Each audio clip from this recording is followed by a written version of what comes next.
Everybody, Mac here. Welcome back to the show, and welcome to part 2 of Titans Together.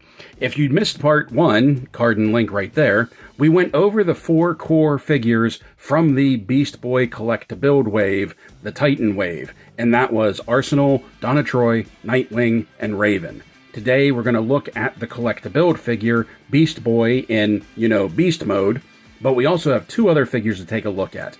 We have the gold label Walmart exclusive Beast Boy figure from his, honestly, that's his Teen Titan days, his new Teen Titan days. We'll talk more about that when we get to him. And another one that we'll save for last, just in case you don't want to stick around for it. I understand if you don't, because this is an older figure. It's just me finally getting to him. Wally West Flash from, what was this from? Just Rebirth. In, no dome mode. So, without further ado, let's just get into these. Let's open this up, and let's take a look at part 2 of Titans Together. So as promised at the end of part 1, the first thing we're going to take a look at is our collect-to-build Beast Boy figure. And just to go over all of the parts again, the hands and head came with Raven, the legs came with Arsenal, the arms came with Donna Troy, and the main torso came with Nightwing. Okay, so wow, here he is, Beast Boy, Garfield, in total beast mode, all of the pieces put together, and putting the tape measure to him, we can see that he is 9 inches to the top of his finely coiffed hair. And I usually don't do a size comparison at this point, but I really want to show you just how big they've made Garfield for this figure. And I don't have a problem with it. I think it's kind of awesome. I'm going to bring out 2 of my favorite collect-to-build figures. The first one being Atrocitus, who has always been one of the ones that towers over the other ones, even other collect-to-build figures. And right here, him and Atrocitus are almost seeing eye to eye. And one that I think is maybe a better representation of the size that most of the collect-to-build figures are. And here we have Solomon Grundy. So he's broad like Grundy. He's almost as tall as Atrocitus. Garfield has some bulk going on in this version. So Garfield here might be taking one of the spots as one of my favorite collect-to-build figures from the Multiverse line. I didn't think I was going to like him as much as I do. I really, really dig this face sculpt they have going on here. And in Titans issue 2, he just went into beast mode here. And this is a really good representation of what he looked like when he got angry and bulked up. I think this is a great look for him. It even has, I like how it kept that finely coiffed mop of hair that he has going on. I love the pupilless eyes, the pointed ears, his sideburns coming down, his chops coming down. All of this looks good. And then when we get into the arms, all of this fur, all of just this wild mangy fur, this looks great. Even down here at his feet, where we can see it peeking out from underneath the legs of his uniform, of his costume. Now, one thing I do want to draw attention to, when I was putting his hands on and pushing them onto the wrists, these are very spiky. There was a little bit of owie going on when I was trying to pop the hands into position. So just be aware of that. We have some texturing in his costume, which was to be expected. I really didn't think they were going to make all of this and just make it a very smooth costume. I kind of figured that, McFarlane was going to McFarlane and they were going to texture this thing up. But look at I don't want to say detail because it's not there's a massive amount of detail, but they just did a really good job of emphasizing the muscles and the bulk and the size of Garfield, of Beast Boy, once he goes into this mode. And I think that's really cool because even if you look at his arms right here, and his arms don't go perfectly straight, but I feel his arms are very long and lanky, very I don't know, maybe primordial, that looks really good. It just adds to that whole, beast, that beast vibe he has going on with this. Now, there's not a whole lot going on here because this is all just, costume, so there's no fur done up. But the paint apps are really clean and really on point and just really sharp everywhere. there's a little bit of miss. I just noticed that there's a little bit of miss right here on this little chevron piece right here. But I think that's it, just that one spot, because everything else is really well done. And I love this dark wash that they've put down here on the fur coming out from around the ankles. I like that the toenails are painted, because sometimes something like that is missed and they would just be the same color as the feet. We also have that dark wash going on with the fur on his arms. Not quite as much on his shoulders, but it is there. Once again, we have the dark green for his nails painted right there in his fist and in his clutching hand. I think that looks really cool. And there is some weight to this guy. There is some heft to Garfield. I really like this. You saw how big he was. I wasn't expecting him to be that big. I was expecting him to be more along the lines of like Solomon Grundy, more like squat and wide, more gorilla-like, not just completely... I mean, let's just say it. They made him the Hulk. And I don't have a problem with that, but I think they went a little on point with that. But I do really like what they've done with this and what he looks like. Now let's get to his articulation. That his head will do a full 360 spin. He has some okay tilt going side to side. He can't really look up. He can look down, but he can't really look up. And if you pop the head off, we can see that there is a dumbbell joint in there. And there's not a whole lot of movement once this comes down on the neck piece right there. And when you put it on, there's really not a satisfying pop right there. You can see that if he had a bit of a haircut, you hippie, if Gar had a bit of a haircut, he'd be able to look up a lot better. Now his arms will do a full 360 rotation. It has a butterfly joint. My only issue with the butterfly joint is that I feel like they didn't make these cuffs deep enough, because you can see whenever it goes back or whenever it goes forward, even sometimes when it goes up, you can start to see the gapping between the torso piece and the butterfly cuff. It's nothing major. I just thought it was worth pointing out. So he does have that butterfly joint. His arms can come up past 90. He has bicep swivel, which is a little sticky. Whenever I try to do it the first time, I actually, see right there how when you pull it back, you can see that gapping right there. But first time I tried to do the bicep swivel, I ended up popping the shoulder right out because of how stiff this was. So just be aware of that. His arms don't go completely straight. That's as straight as his arms will get. He has a single jointed elbow, but check this out. He has some great travel with that single jointed elbow. And that works for both of them. So that's really cool. Good job on that, McFarlane. The wrists will swivel, and they'll hinge in and out. They don't have the standard McFarlane wrist joints, but normally the collect-to-build figures don't. So we've seen this where it's just like that hard hinge in there before.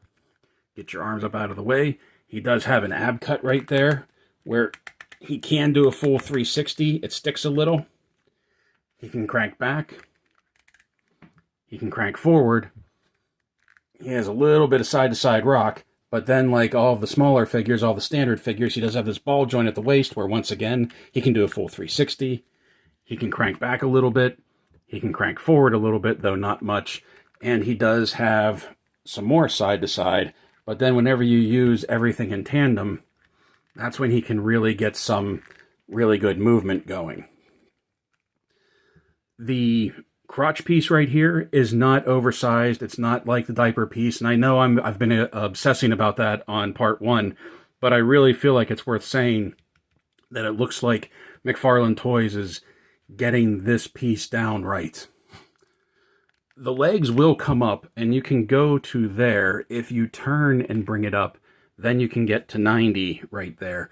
It also is worth noting that this is a very stiff rubber because it's a heavier rubber, it's a thicker rubber, that the first time I tried to move the legs around, I was popping them back out of joint, and I had to push them back in.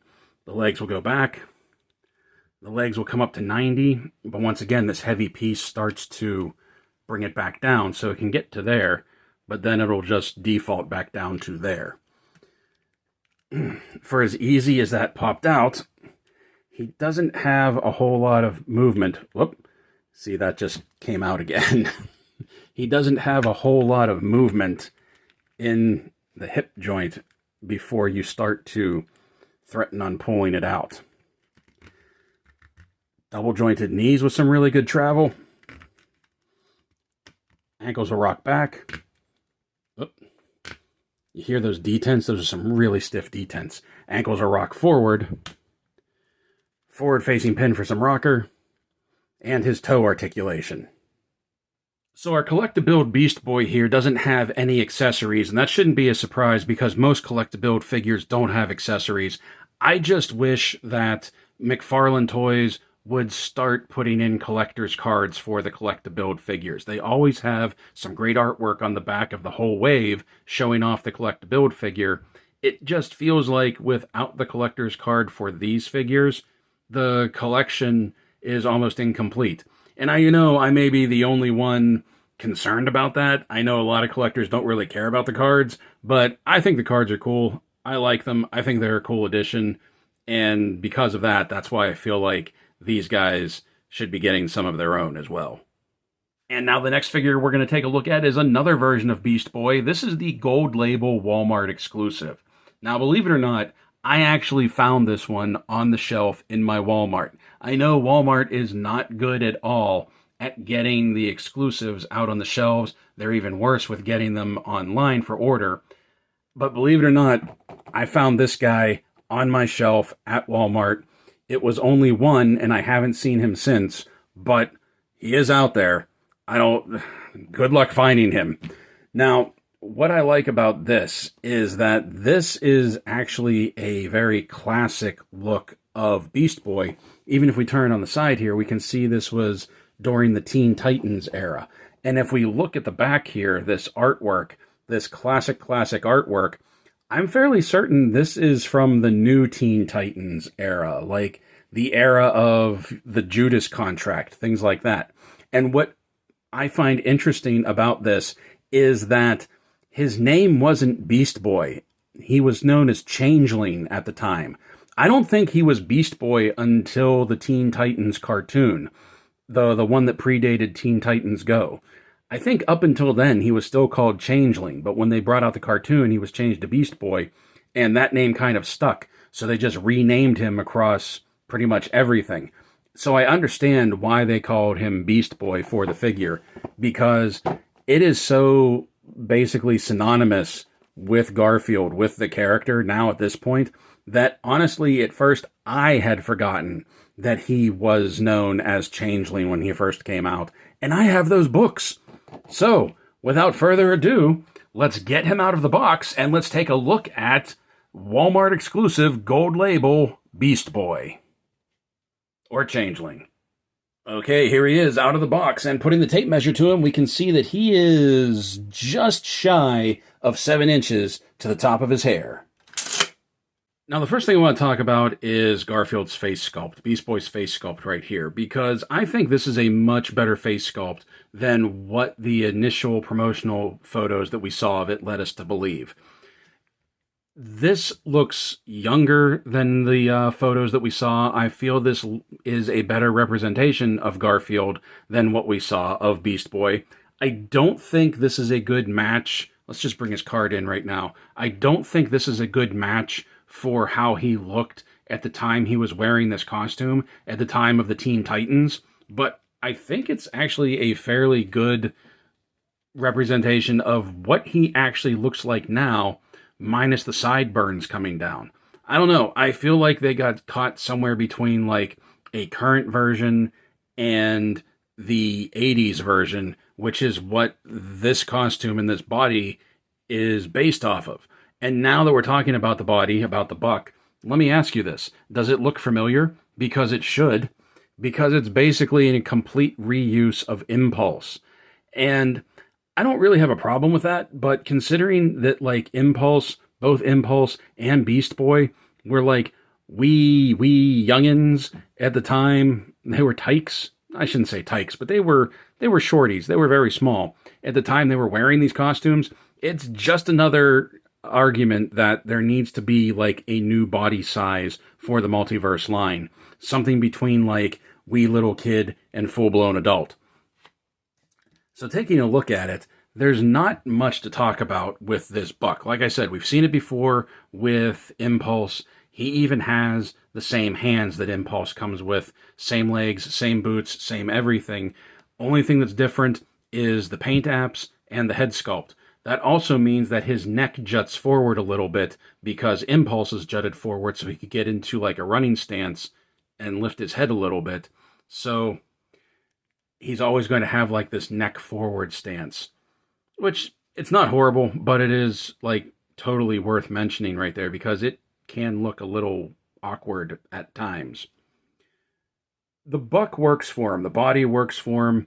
It was just basically like a bodysuit that would just miraculously disappear whenever he turned into whatever beastie he chose to turn into at the time.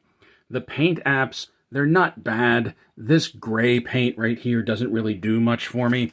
Like, I feel like bringing the card back in, it should have been white instead of gray. It should have been a color scheme closer to like what Impulse has, maybe like the reverse of Impulse, how he has this red and this really bright white. I don't like the gray in here. It's almost making me think I might go ahead and repaint a lot of this. Because then when you look at the gray on the arms, where they painted over the red plastic of the arms, this gray doesn't even match this gray. And the boots don't match the rest of the body, the torso gray either. But that's not so bad until you get to the stripe once again.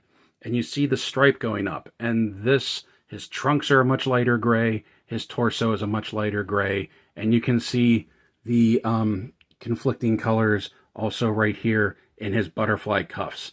I don't know. Gold label exclusives are supposed to be basically just repaints. I get that. It saves time, it saves money. I understand that. Exclusives are always repaints. But at least make them look good if you're going to make us hunt these things down. Like, the paint job on this, it's not great. Because then even when you look at the arms, you can see spots where, like, the paint is thinning up here in his shoulder. And the red is starting to show through here in his shoulder right there as well. Definitely down here in like the stripes on his legs. I don't know how good it's coming through on camera, but like there are thin spots, especially up here and here, like at the top of the thigh, where like the red paint is starting to show through on this just totally blah gray. So that's what I think about that. I think it should have been white. I think it should have been a very stark, bright white, and I think they should have done more to color match everything. So with that out of the way, let's just get to the articulation. That his head will do a complete 360 spin. He has some really good head tilt side to side. He can look up better than most. He can look down, but you'll start to see that gap in the back of his head. Arms will do a full 360. He has a butterfly joint that's a little loose and sticks. Arms will come up past 90. Bicep swivel. Double jointed elbows, standard wrists that'll pivot, and they'll hinge in and out, or you can do this, and then they hinge up and down. He has the ab cut right here that lets him do a full 360, lets him crank back real far, lets him lean back forward a little bit, gives him some side to side, ball joint at the waist. Mine's a little stiff. We'll do a full 360. We'll crank back so that whenever you use them both in tandem, man, he can get some matrixing going on. Ball joint will crank forward, and then used in tandem, he can get forward a little bit more. Some really good side-to-side rock when you use everything together. Legs will come up past 90. Legs will go back. Legs will come out to the side at 90. Really good swivel on that hidden hip joint right there. Double jointed knees. Ankles rock back. Ankles rock way forward. Forward facing pin for some rocker. And toe articulation. So Beast Boy doesn't really come with any accessories for himself. He doesn't even come with any alternate hands. He just has this open one and this clenched fist. But something that he does come with that I thought was pretty cool is this green translucent plastic eagle that is made to be basically one of his alternate forms. I think this is really cool because if you have this figure, you have the eagle, and then if you have the Titans figures, you'll have the, roided out Beast Boy. So there's a couple of ways that we can include Garfield in the lineup. I do think there was a missed opportunity here with the claws, though, with the talons, because they don't open up wide enough to actually, lock it onto another figure's arm. And I think that would have been really cool if they would have done something like what Masters of the Universe does with Zor and Screech, and had the claws able to wrap around a figure's forearm so that he could be perched on somebody's arm, or he could make it look like, he's attacking. But the piece itself, I think, is really good. It's just going to be hard to figure out how to display him without having a perch or anything for it to be on. And he's obviously in flight, he's coming down to attack. That looks really cool. I don't even mind that he's a darker green, because the green here kind of matches the green in his hair. And a lot of times in those early comics, especially, whenever he would transform into something that was hairier or featherier or whatever compared to a human, the skin tone would be this lighter green.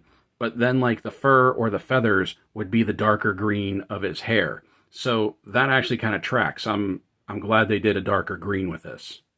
And we've seen it a few times already, but here is Beast Boy's collector card and this old art that is very 80s. And I swear this came out of a comic panel. I don't think it was the Judas Contract, but this might have been a cover to an issue of Teen Titans. I can't remember, but this is very familiar to me. Here is his bio on the back. Go ahead, pause, and read. And now for the one that some of you might skip, here he is, Wally West Flash. And here he is, Wally, out of the box, and putting the tape measure to him, we can see that he is pretty much approximately 7 inches to the top of his coif. Okay, let's get this out of the way. Wally here was always my favorite Flash. I'm going to say it, bringing Barry back was a mistake. He had been dead for so long, he had that great send-off in Crisis on Infinite Earths, and Wally had already been established as being faster than Barry, being the fastest man alive. There was no need to bring back Barry. Now that we got that out of the way, let's talk about Wally right here. That this is the costume that he wore when Barry came back, and they were trying to figure out what to do with Wally, quite frankly. They had already established that he was the guy, and now they were trying to figure out what to do with him. I don't hate this costume. This is very reminiscent of his Kid Flash costume, and they did that on purpose, and I don't hate that, because I always actually liked the Kid Flash costume better than just that, bullet bodysuit Flash look. I liked that the hair was left open, especially for Wally, because he always had that wild wind-blown hair. I like how his wings or his lightning bolts right here stand out much more than the standard costume. I even like this color scheme that they came up with, where it's not the yellow with red highlights that the Kid Flash had. It's this really dark, maroon, almost black, with this dark crimson red, silver lightning instead of the gold. I think this looks really good. And now, time of this recording, Wally is back to being the standard Flash, and he's in that standard Flash suit. Gives you an idea of how far behind I am on reviewing this figure. And I love that he's back to being the Flash. I just kind of wish he'd be in this costume. I just really like this costume on him. Now, also looking at the face sculpt, they did a really good job with the face sculpt, I feel. Looks like the eyes are looking straight. This one might be coming in a little too close to the bridge of the nose, might be a little crossed, I'm not sure. But I think this is a decent face sculpt. I just wish he was smiling. And I rarely say I wish a figure was smiling, but it's Wally, and I wish he was smiling. But I think that was a common complaint for a lot of Flash fans when he was wearing this costume, because I think they were doing this whole thing. I didn't read too much once Wally got pushed to the side. But I think during this whole time, he was trying to figure out who he was, what he was doing. So he was going through sort of like a crisis of identity, and he was always moo instead of like being the jokester that he was. But still, I think this is a really cool costume. I think this is a really cool look for him. I love the dark colors, the silver lightning bolts instead of the gold. I almost wish that they would have kept him in this instead of putting him in the classic Speedster, the classic Flash suit. But I get why they did it. Also, while we're talking about the suit, let's talk about the buck, about the body sculpt right here.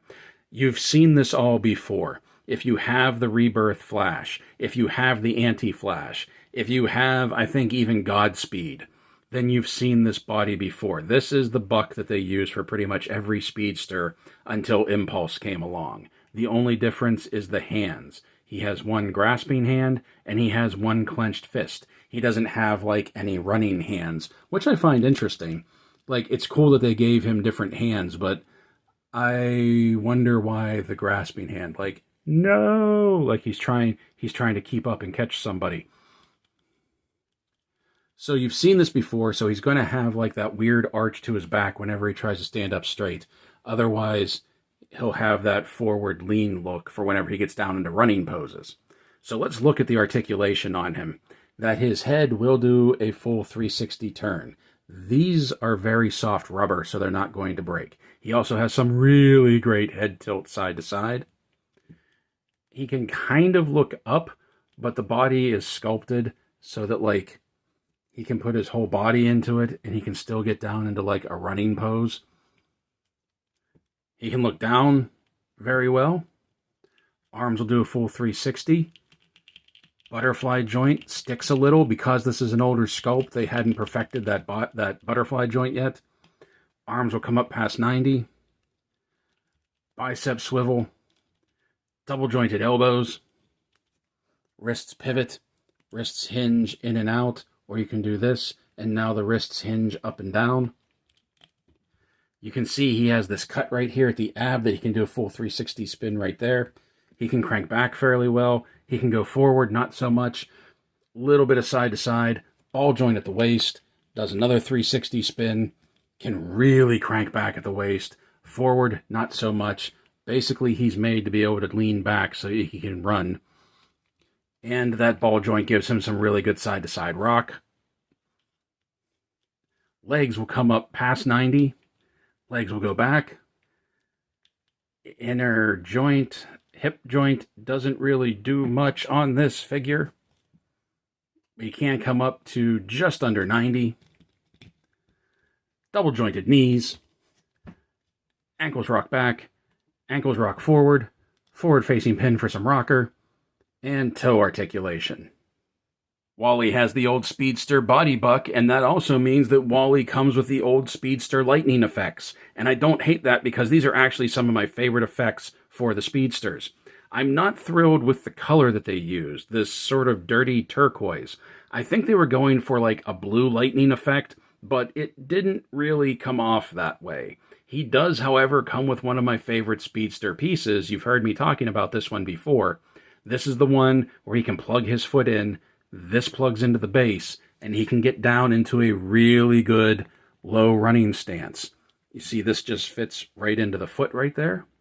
And then we just articulate the toe. And then we take our stand and put it there. And we just do this. And then we do that. And then there's a little bit of a trick to getting the stand to work with it.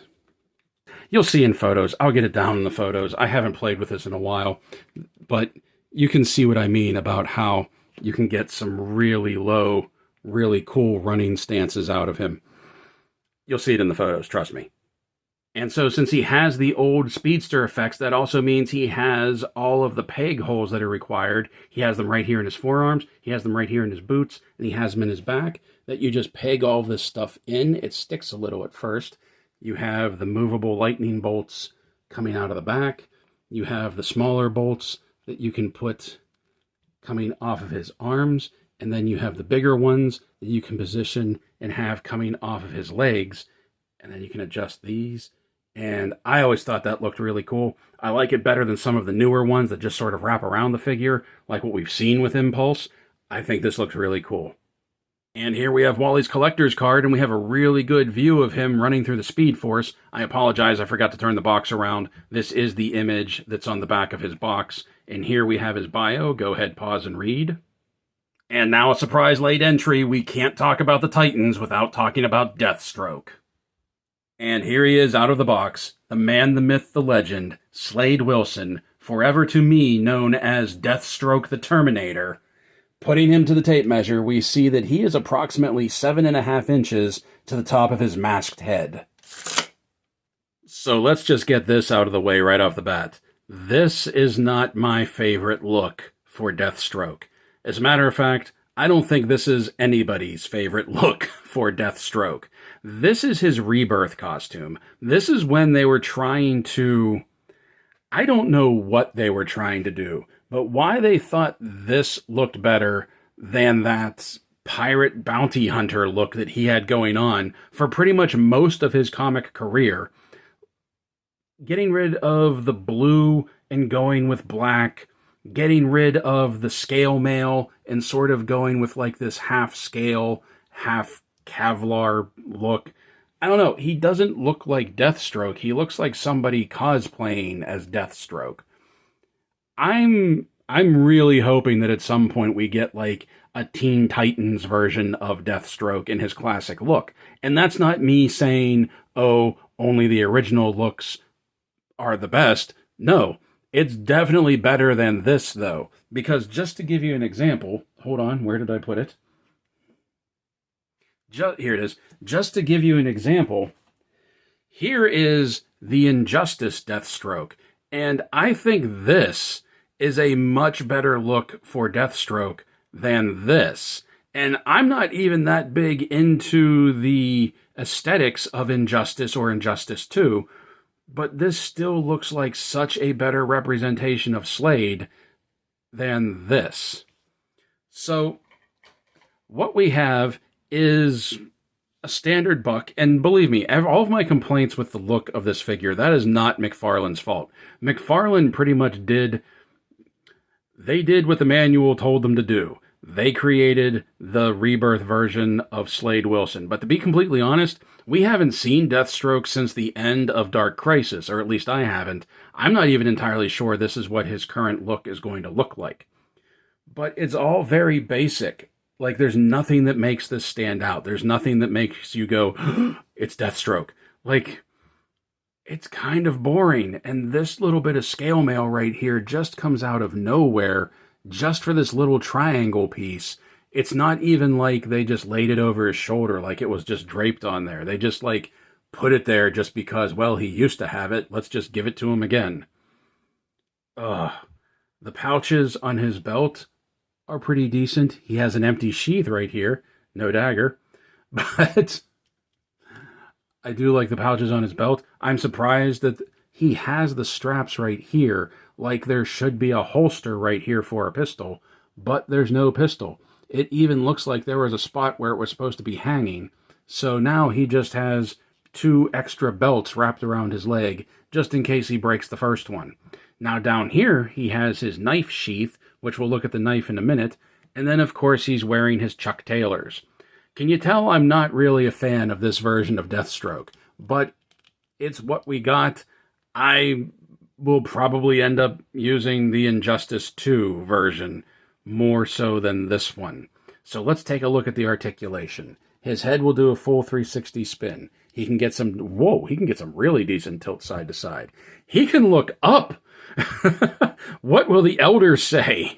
And he can look down really well. His arms will do a full 360 spin. He has a butterfly joint in here that sticks a little bit, hangs up. Not this side so much, more this side with the scale mail.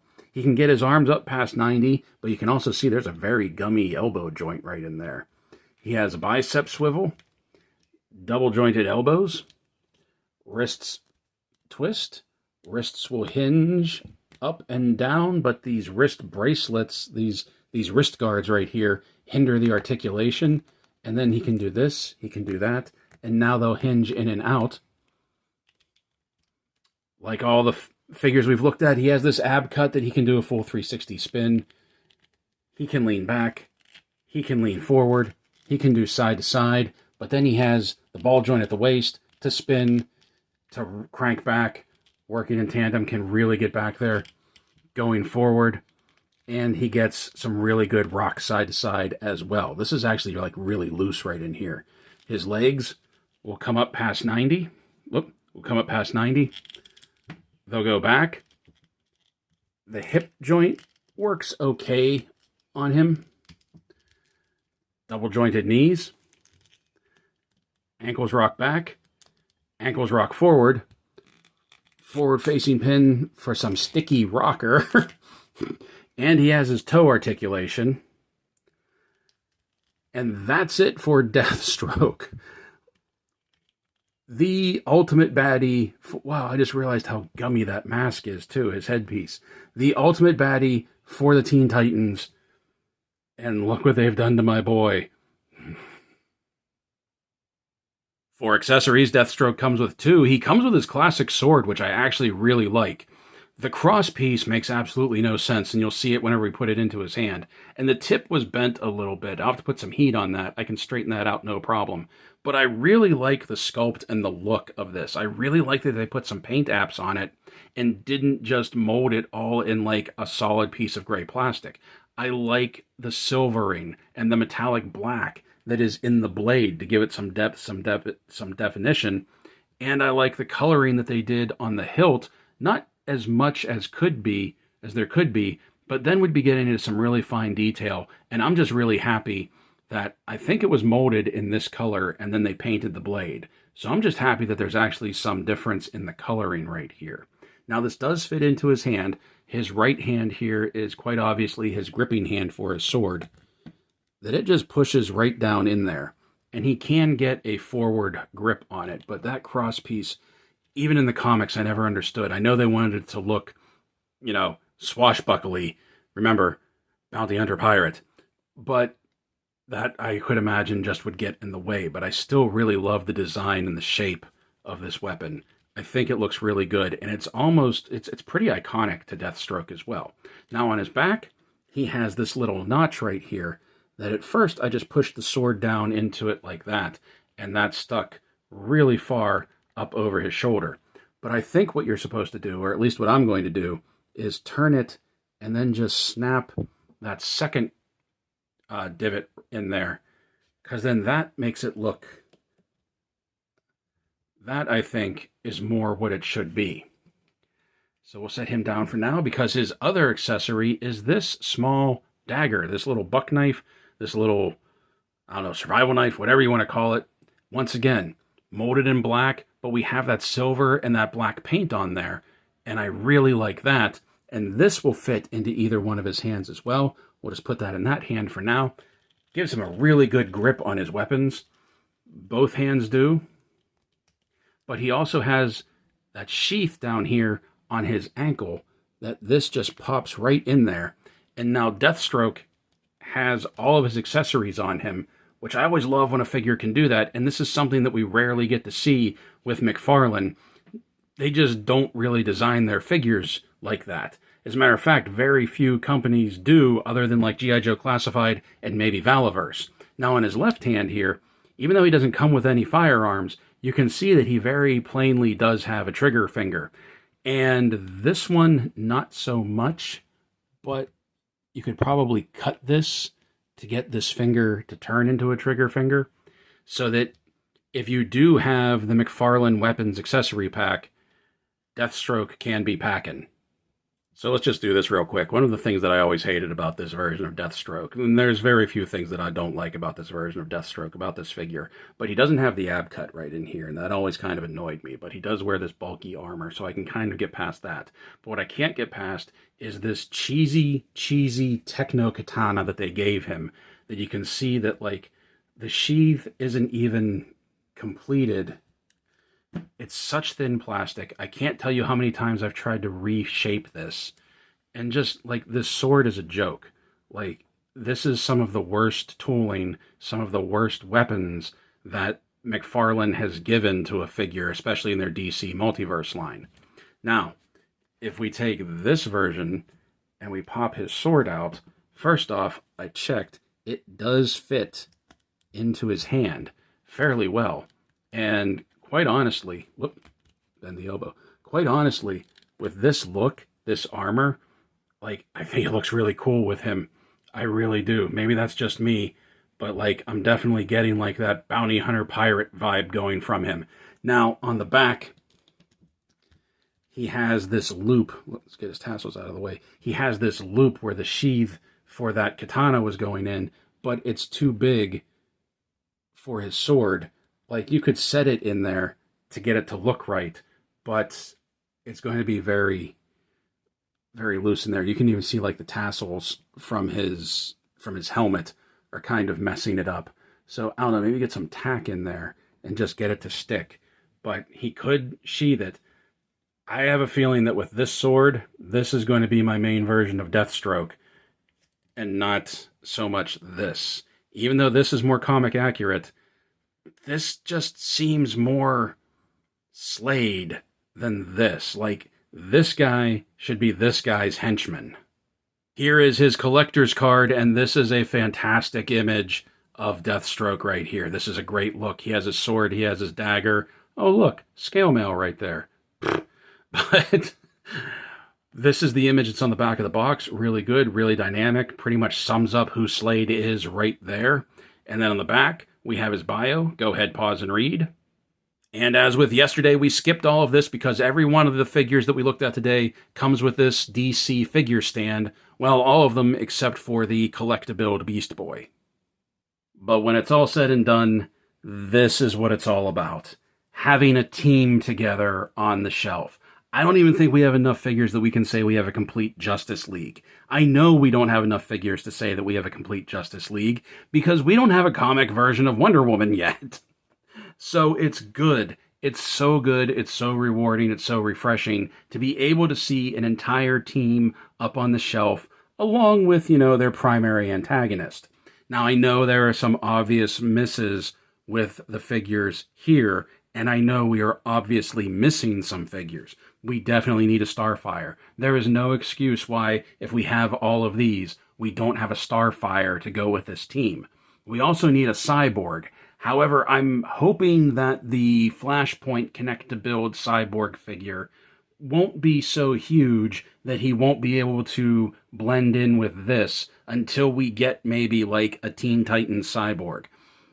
I know his current look is more akin to that Flashpoint Cyborg, but I just really think like an old new Teen Titans Vic would look really cool when he was still just, proportionally human-sized and didn't have all of that funky tech coming off of him. Like, that old school look for him would be cool, but I'll use that Flashpoint Cyborg in a pinch once we get all of the pieces for it. I really like these figures. I really like the look of some of these. Even Arsenal has started to come around. I've started to come around on Arsenal. I still think this is a horrible color scheme that they've come up with, and the goggles are a little too much. But other than that, like, it's good to have him in the line. It's good to have him with the team. I still think not having a single arrow for him is a huge miss. Not having Nightwing's Eskrima sticks is also a huge miss. Donna and Raven, I think they did a fantastic job on Donna and Raven. I really like the collect-to-build Beast Boy. He's big, he's bulky, he's bigger than I thought he was going to be, and he fits in great with the rest of the team. And the Walmart exclusive Beast Boy right here, while this is his Teen Titans look, in a pinch, you could fit him in with the rest of the team if you want to use like his humanoid form for the shelf. I still think they really screwed up with this paint deco here. Should have been white, not this muddy gray going on. Wally over here in his Flash costume, like I said, I really love this look for Wally. However, once we get the Flashpoint Barry, which I think is coming soon, mine got back ordered. I don't know if they all did, but once we get the Flashpoint Barry, since he is the Flash now and he's wearing that costume, that may just end up becoming Wally on the shelf with the Titans. You already heard me go on about Deathstroke. You know how I feel about that, so I'm just going to let that go for now. But this looks great. This is going to look great on the shelf. Just McFarlane, if anybody from that company is listening, we need Starfire. Like, she is so integral to the team. We need that figure. We'll have Cyborg once we have the Connect the Build. You can drag your feet on that, which I'm sure you will. But we need Starfire to finish this whole thing off. Thank you for watching yesterday. Thank you for watching today. I hope you enjoyed this. I love having this team on the shelf because when I was a kid, New Teen Titans, Judas Contract, that was just really starting to come into the mainstream for the comics. I was reading comics in that era. I was like 8 or 10 at the time, so I wasn't a teen yet, but like I looked up to this team. Like, these were the people that I aspired to be when I was 10 years old. So they've always been very important to me, and I've just always loved their roster more than the Justice League. So unique, some really unique looks, some really unique personalities and powers. He can turn into a kaiju now. We saw that in issue 1. Play well, everyone. Stay safe, stay healthy, and as always, thank you for watching. Almost forgot. I promised you a picture of Wally in a running stance.